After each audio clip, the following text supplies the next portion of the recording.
Durou quase 7 meses a passagem de Rogério Ceni no São Paulo. Nesta segunda-feira, o tricolor paulista anunciou a saída do ídolo do comando são paulino. A derrota para o Flamengo neste final de semana foi a gota d'água para a decisão do clube paulista.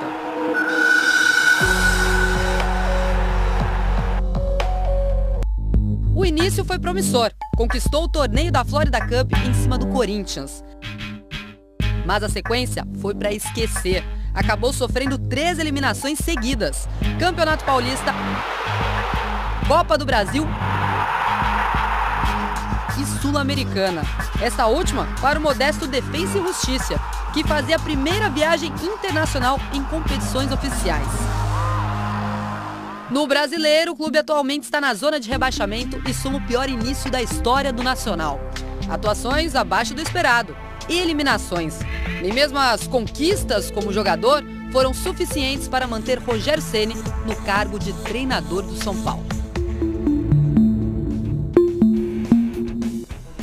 O mito não suportou, né? Não aguentou a pressão e os maus resultados. A direção tricolor, que tinha bancado a permanência do Rogério Ceni, logo depois da derrota para o Flamengo, agora vai em busca de um novo nome para tentar tirar o São Paulo dessa situação, né? Tirar o São Paulo da temida zona de rebaixamento. Ele chegou cercado de expectativa, representando o novo, um fato que mudaria o rumo da história são paulina em 2017. O contrato com o mito era de 2 anos, indicando que a diretoria tinha um plano para Rogério Ceni. Mas as práticas são tão antigas como essas palavras no passado. 6 meses depois, Ceni já era. A diretoria do São Paulo, pressionada pelo próprio Rogério, pela força que ele tinha nos bastidores, deu a ele a corda para se enforcar. Ele se qualificou para o cargo por ser um grande ídolo, não por ser um grande técnico. E o São Paulo precisa de um grande técnico para dirigir seu time. A derrota para o Flamengo foi a última aparição do mito à frente do banco do São Paulo. Afinal, Rogério Ceni está pronto para ser treinador? Ele deveria ter se preparado melhor, não como fez estudando, visitando técnicos na Europa, e sim num trabalho prático, trabalhando nas categorias de base, pegando equipes menores que o São Paulo para depois assumir uma equipe da grandeza do São Paulo. Eu achava na oportunidade precipitada. E a vitrine do São Paulo teve peso no rendimento abaixo da expectativa. Depois das eliminações no Campeonato Paulista, na Copa do Brasil e na Sul-Americana, a entrada na zona de rebaixamento indica que as mudanças dentro de campo têm peso. O pior de tudo foi a saída em massa, visando só o lucro financeiro e esquecendo o resultado de campo. Cobrar o treinador perdendo jogadores importantes porque o clube precisa fazer dinheiro, me pareceu um pouco injusta a demissão. Eu confesso a você que não esperava a demissão do Rogério e acho que o São Paulo acabou cometendo um equívoco nesse momento em mandar o treinador embora. A próxima escolha passa por outra aposta ou um substituto renomado, aquele que dispensa apresentações. Se faz necessário uma mudança, porque um gigante do tamanho do São Paulo estar na zona de rebaixamento é muito ruim.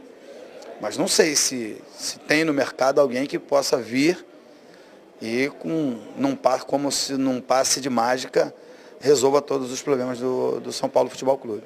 Não pode ser uma aposta, não pode ser uma aventura e não tem hoje um técnico com um passado são paulino despontando no mercado.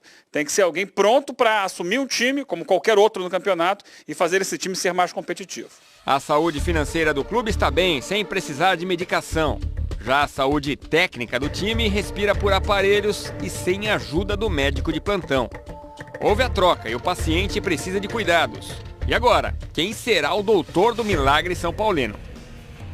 São Paulo já está buscando algum tempinho esse milagre aí, hein? Tá difícil de acontecer esse milagre. E o que chama atenção, Paulo Lima, direção agora, tem que ir pro mercado.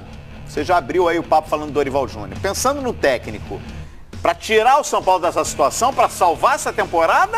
Ou dá para pensar algo mais, dá para pensar num projeto mais longo? Não dá para pensar num projeto mais longo. Tem que tirar o São Paulo dessa pressão que se encontra no momento. Não é time para viver na zona do rebaixamento, mas convive com ela hoje. É real. Infelizmente é real para o torcedor são paulino, sem dúvida nenhuma. Mas os últimos resultados do Rogério mostram que todo o projeto dele de trabalho pode dar resultado. Não deu. No futuro, quem sabe, o Rogério possa se enquadrar. E eu concordo com o que o Edmundo falou, o próprio Eugênio, o João Guilherme e tantos outros colegas da redação que a gente conversa no dia a dia, parcela de culpa também tem que ser colocada na direção de São Paulo. Foram 15, 18 vendas de uma noite para o dia e foi embora. E contrataram 5, 6 jogadores que talvez não tenham sido aqueles que o Rogério pensava ou pelo menos imaginava para colocar a sua equipe em andamento dentro do campo de futebol. A presença do Rogério de supetão imposta por uma parte da diretoria de São Paulo e até mesmo pela presença dele, né, todo poderoso Rogério Ceni, talvez tenha sido precipitada. Talvez tenha sido precipitada. Ao meu ver, foi precipitada. Mas para muita gente não.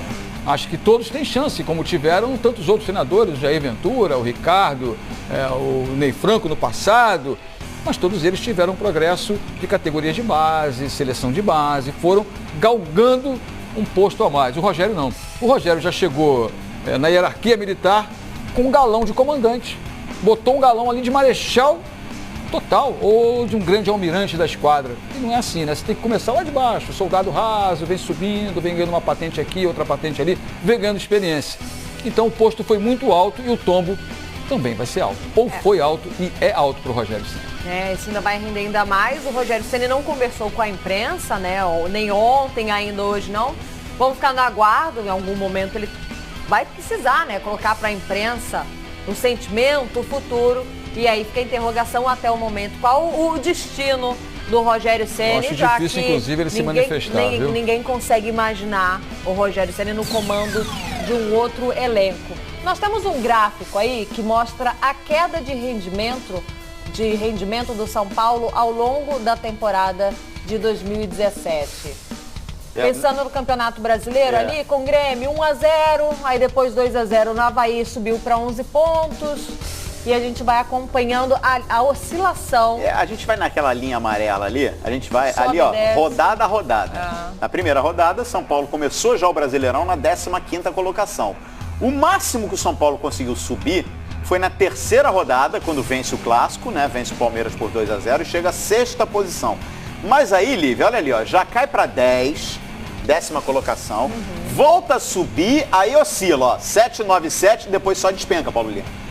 14ª, 16ª e 17ª colocação, primeira vez na zona do rebaixamento. Exatamente. E depois da derrota para o Corinthians por 3-2, o São Paulo não se recuperou mais. Né? O São Paulo ele veio brigando para não entrar na zona do rebaixamento, até que na última rodada, e por uma questão de saldo de gols, gols marcados, melhor dizendo, pelo Bahia, 13 e 10 do São Paulo hoje ocupa a 17ª colocação e já tem um compromisso difícil no próximo final de semana. Né? A situação da diretoria do São Paulo, assim como eu classifiquei aqui de precipitada a contratação do São Paulo, também achei muito precipitada também a decisão da diretoria do São Paulo nesse momento de mandar o Rogério Ceni embora. Essa questão do ídolo, do passado, né, do projeto que o Rogério tem, isso vai estar lá, estampado em toda a história do São Paulo. Mas tem essa mancha que vai ter também no nome Rogério Ceni quando se fala de treinador de futebol. Até porque se você pensar no aproveitamento do Campeonato Brasileiro, ali é baixíssimo, 33% em 11 jogos, foram 3 vitórias, 2 empates e 6 derrotas. Esse é o retrospecto do Ceni pensando apenas em Campeonato Brasileiro, 33% é baixo, ele deixa o São Paulo na zona de rebaixamento. Agora, a gente aproveita para fazer um outro exercício, Paulo Lima. Vamos relembrar as vezes em que o São Paulo esteve justamente na zona de rebaixamento, tão temido Z4. São Paulo que já namorou algumas vezes, mas não teve casamento, um time grande, tem uma história riquíssima, mas que ainda não caiu para a Série B. E tá ali, ó, 6 vezes, em 2003, 2005, 2008, campeão. 2009. 2008, ano do título. Boa, 2008 campeão, mas esteve ali no Z4, 2009, e aí os últimos anos a gente já vê a frequência, né? 2012, 2013, ele também esteve ali, e o maior período foi em 2013, quando ele permaneceu 13 rodadas no Z4. Foi o ano, inclusive, 2013, lembra? O São Paulo recorreu ao Muricy Ramalho.